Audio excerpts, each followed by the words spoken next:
Hi everyone, welcome to my channel. This is my first ever video and I'm really excited to embark on this new book adventure. So for my first video, I thought I would start with sort of a companion video to a blog post that I hope to put up later this month. Essentially, this is my 2018 book bucket list. So books that I hope to get to at some point this year. There are a lot of books that I want to read.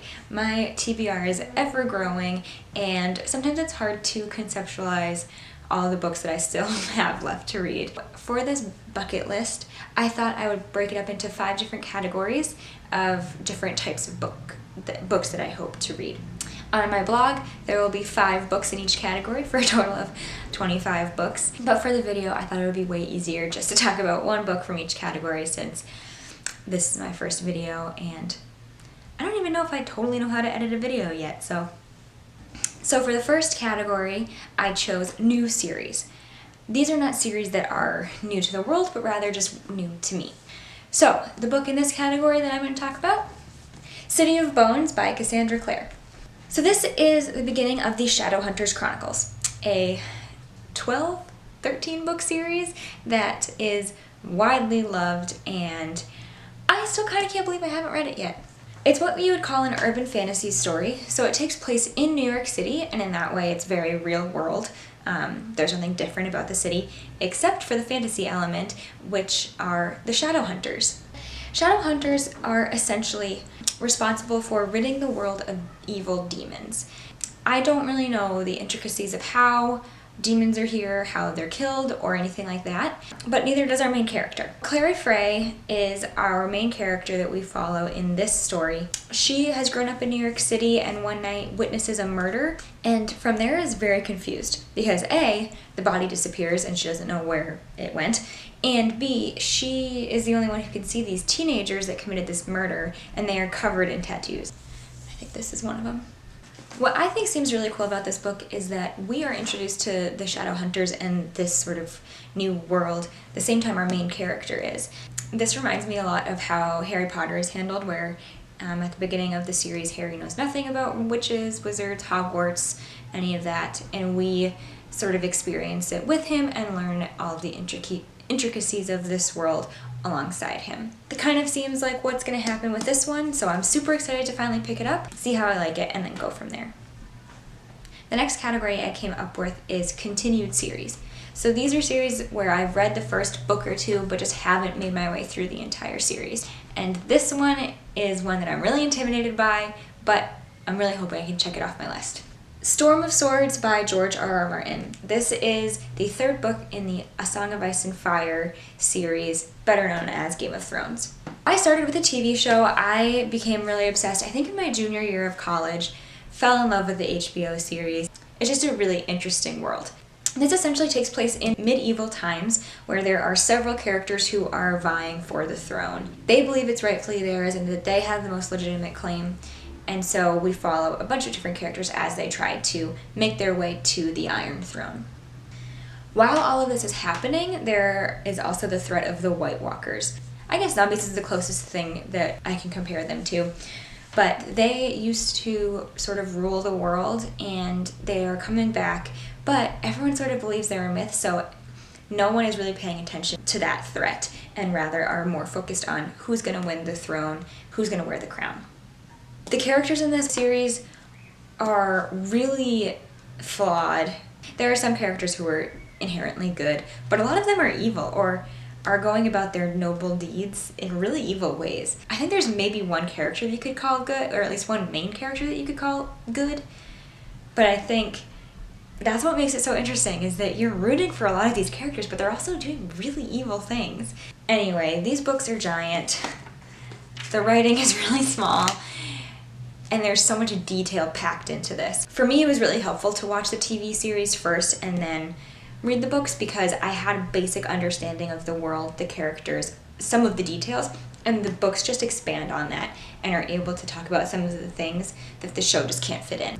I really like it. If you like the TV series, I would recommend trying to pick this up. My brother, who has never really been a big reader, is obsessed with these books, and I think he's on Storm of Swords at this point, so he's caught up to where I'm at. I would love to read this one and be able to chat with him about the series more as we both continue to read them.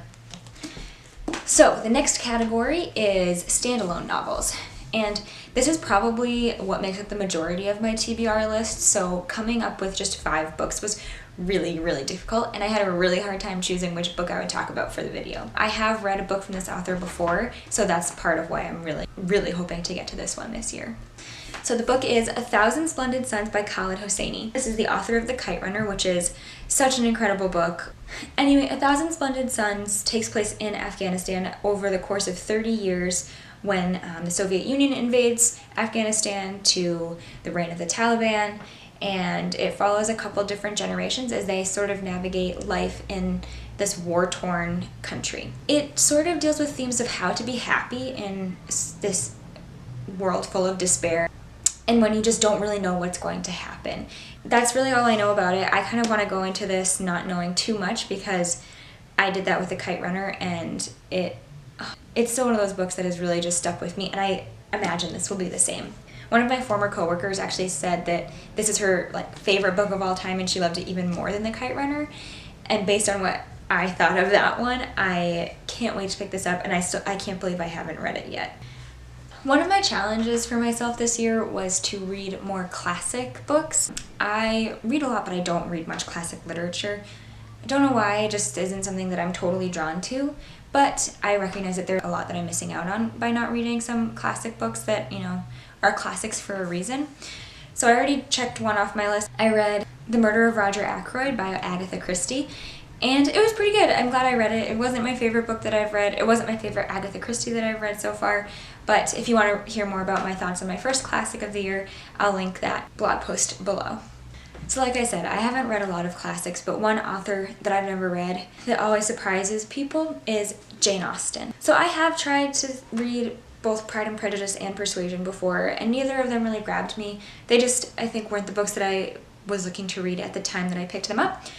But I still haven't given up on Jane Austen yet, mostly because I have so many friends who love her books, and I think I'll really like them once I get into them. I just haven't been able to do that yet. I'm hoping to try Emma this year, and Emma is a story of a young girl who fancies herself a bit of a matchmaker, so she sort of sets herself on a mission to find a partner for her best friend Harriet. But things don't go exactly as planned, and Emma discovers that love can be found in unexpected places. And so this seems like maybe Emma falls in love with the man that she finds for Harriet, or maybe she falls in love with Harriet, I don't know. That seems like it might be a little too progressive for Jane Austen's time, but regardless, I really hope to read this one this year. Literally all I know is that Emma is trying to find a husband for her friend Harriet, and she finds love for herself, I think. Anyway, I'm hoping to finally check Jane Austen off my list, and maybe Emma will be the book that helps me do that.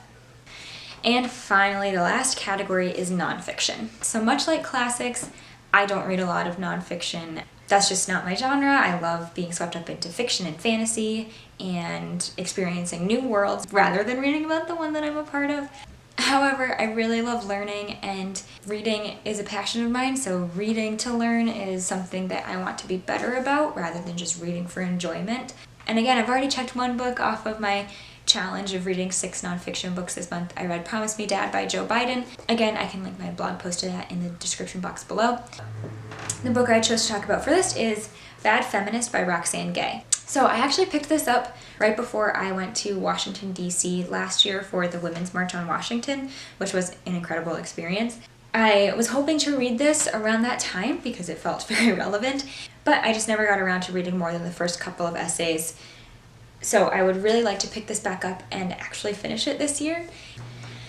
This book sort of explores what it means to be a feminist and how it's okay to not always be the best feminist version of yourself. This has a lot of cultural criticism and talks a lot about the pressures that women face in society and how that interacts with being a feminist, and how it's okay to sometimes slip up and recognize that you're not always going to be the best version of yourself, which is really comforting because it can be really hard to have this pressure on you to always be a good sister, friend, partner, feminist, activist. There's so many versions of yourself that you're trying to be all the time, and sometimes all of those versions just don't coincide with each other. I'd also love to read Difficult Women by Roxane Gay. It's fiction, but it's a collection of fictional short stories about different types of women who are often viewed as difficult, but would first like to read this one because I want to know more about Roxane Gay as a person and hear more of her cultural critique before diving into her fiction. Alright, that's everything for this video. Thank you so much for watching. I hope you enjoyed watching it. I enjoyed making it.